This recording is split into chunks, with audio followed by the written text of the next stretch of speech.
Yeah.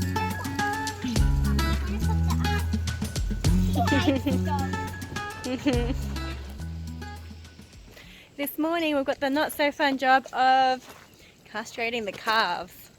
Now only about half bull calves at the moment, so it's not going to be that huge a job, but we've never done calves before, we've only done lambs.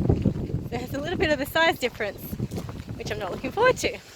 So we're going to take you along on the ride. We are certainly not experts in this, so we're not going to show you how to do it. We'll show you how we are, but we'll show you us doing it. And hopefully we don't encounter any issues with some feisty little calves.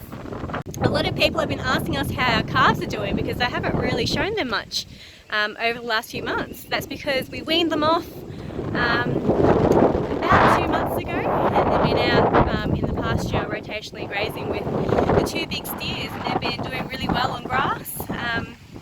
Yeah, we had no real dramas, we've had nothing really to report.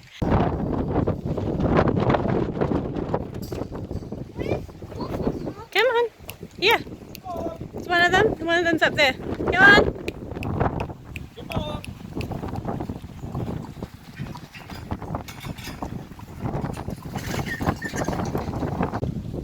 This here is Freddie, one of our belted Galloways, and we're about to castrate him. We're going to use 2 bands because it's a bit stronger, and we don't want these to fail because as nice as it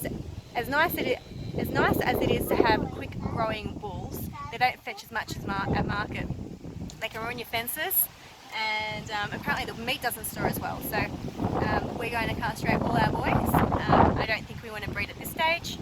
Maybe down the track I'll get either a bull to cover my house cow if I decide to go down that path. Maybe I'll get an AI'd, maybe I'll just rent a bull or something like that, but we don't particularly want to have a bull on our property at the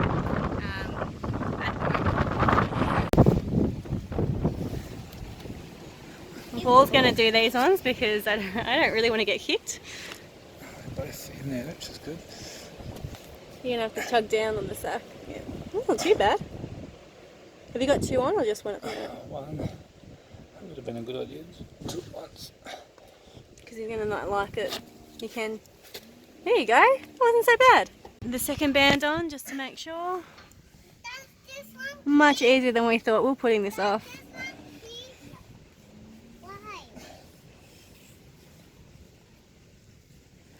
Can you have a feel just to double check? I'll have a feel. Can I feel? Yeah, there's 2 on there. Can I feel? Have a feel as well. So, I don't know if you can see the bands on his sack. You can feel both testicles are in there. That should fall off in a few weeks. So we just noticed that they've got lice on them, so we'll treat them up. Not this time, but when we go to town we'll get some medication, whatever it is, to treat them. They have got maybe a viral infection, which is why they're losing a little bit of fur around their faces, but that could also be the lice too. So with the change of seasons they can get little bald patches, but it's not to worry, they'll get over it. But there's definitely lice, so we need to treat that. So this is what the lice look like. You can see there's quite an infestation there. So yeah, we'll get something on that and treat it before the animals get too itchy. Also see he's not too phased by the bands. He hasn't kicked or moved once. He doesn't really bother him. The lambs might do a little dance, but Mr. Freddie, he doesn't mind so much. Hey Fred. Hey Freddie.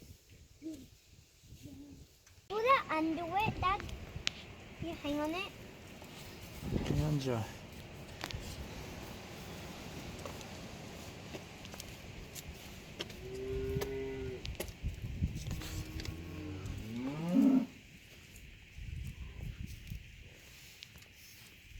Is it going to still have babies, Mum?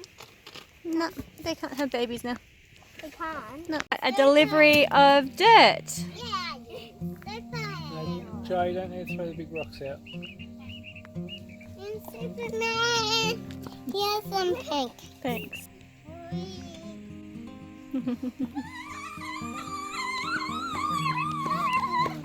Ow. Thanks, Joe. I remember This reminds me about when we got the mulch at our old house. Yep.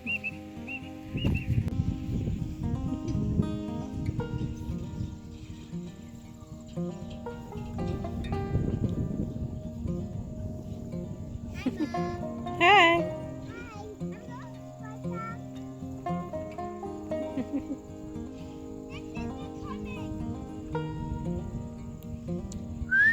Come on, Rexy.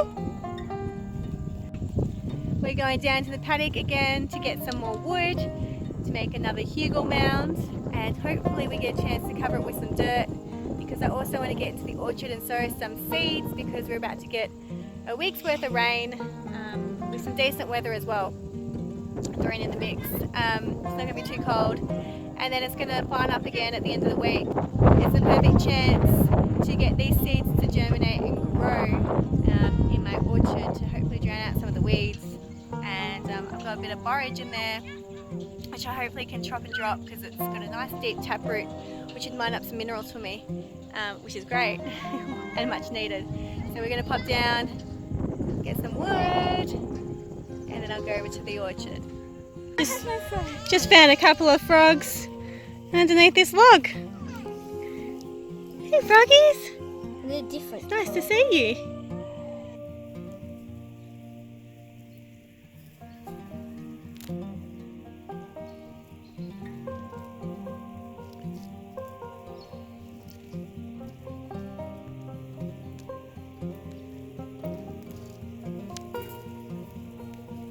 So I've just finished collecting a huge trailer full of wood from the paddocks.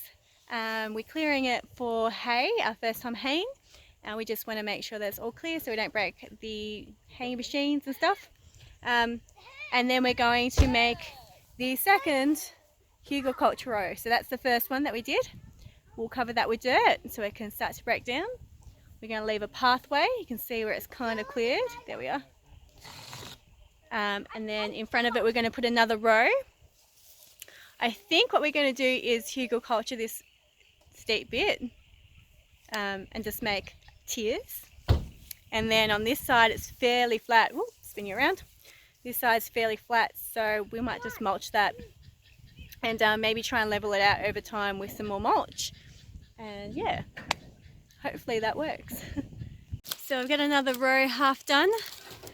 Probably need another load to finish this one off, and I reckon down here we need another 2 mounds and then just a flat mulched area. So probably another week's work just getting the mounds up, and then we have to get some mulch for the end and some dirt to cover the mounds. But we should have it ready for November, which is when I'll be planting out my pumpkins, my bean and my corn, because that will be when our last frost date is. So I think we should get it done. Now I need to think about dinner. For breakfast we had pancakes with homemade nectarine jam from our nectarine tree. For lunch I'm trying to use up my pantry items. I've still got a bit in there. So I made chia pudding with a can of coconut cream, the rest of the almond milk which I used in the pancakes, and lemons from our tree. And for dinner I'm thinking something to do with eggs, because I collected 11 eggs today from my layers, which I'm really happy with, and a couple from my breeders. The breeders are being kept aside so we can incubate them, because it's spring and it's incubation time. So we've got 11 eggs to play with for dinner, and a heap of veg from the garden, maybe a salad. I don't know, I'll try and figure it out. So it looks like the commercial feed is working for the chickens to stop eating the eggs. I haven't noticed any eggs being taken, which is fantastic. So we're going to do this for another month or so, just to keep them in the rhythm, and then we are going to formulate our own feed, one with enough protein. So we are in the process of sourcing some meat meal. We've got some sunflower seeds, we've got a vitamin mix which is fairly natural, and then we've got our peas, corn and oats which we'll soak and sprout for them. So I'm looking forward to doing that for the chickens, because I love having a feed that's as natural as possible, because at the end of the day we're eating the eggs and what they eat is going into the eggs. But at the moment I'm just happy that we're getting eggs, because we weren't getting enough, and now we're getting, I think, the perfect amount to keep us an egg each day. The little bottle fed lammies are eating from the mineral lick, so it's really good to see.